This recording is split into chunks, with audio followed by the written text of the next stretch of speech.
Everyone thinks the pyramids were built by slaves whipped under the desert sun. They're completely wrong. The real story is far stranger and far more human. Recent excavations near the Giza Plateau have uncovered worker villages, meal records, and graffiti left behind by the men who actually built these monuments. What they reveal is a workforce that was fed, sheltered, and organized with surprising care. These weren't the desperate enslaved masses of Hollywood imagination.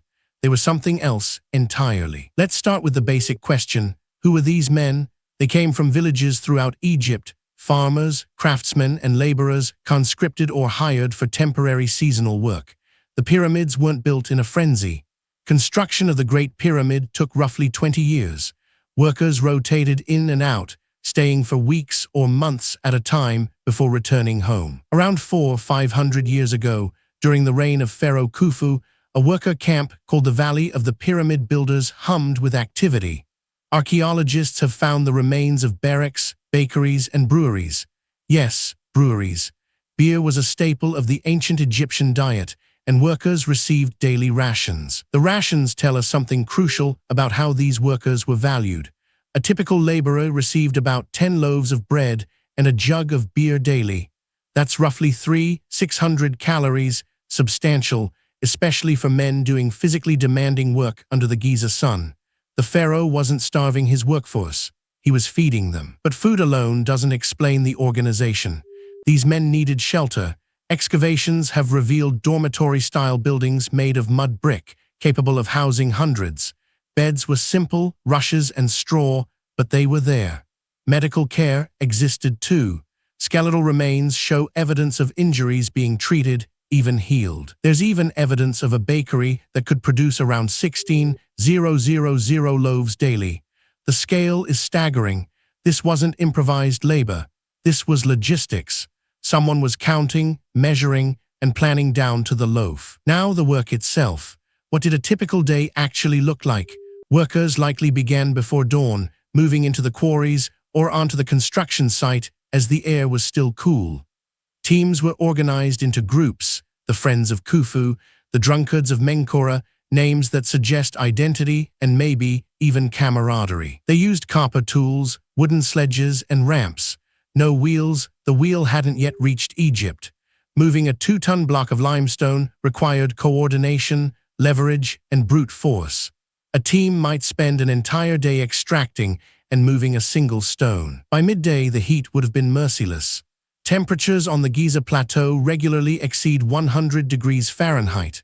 Workers would have sought shade, eaten a bread ration, and drunk beer, which, due to its low alcohol content and nutritional value, was more like a meal than a beverage. Afternoons brought more work, though perhaps lighter tasks.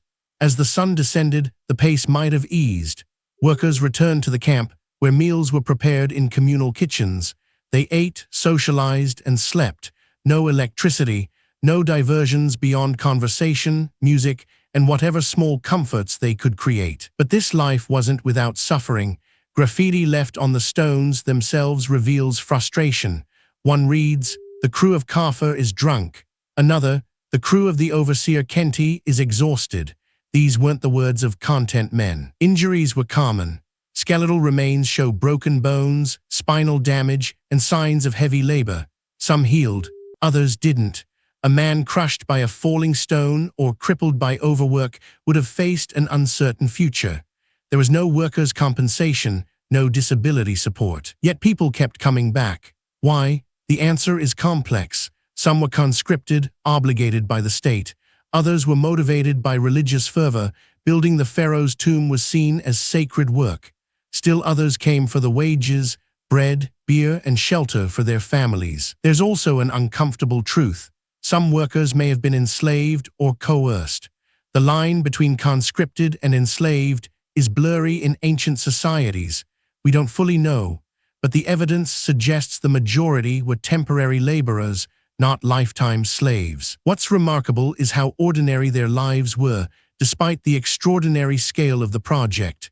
They had names, they had complaints, they had each other. They weren't faceless drones. They were men navigating a brutal job, doing their part in something that would outlast empires. When their work was done, many returned to their villages. Some may have stayed in the permanent workforce, moving from project to project. Others disappeared into history.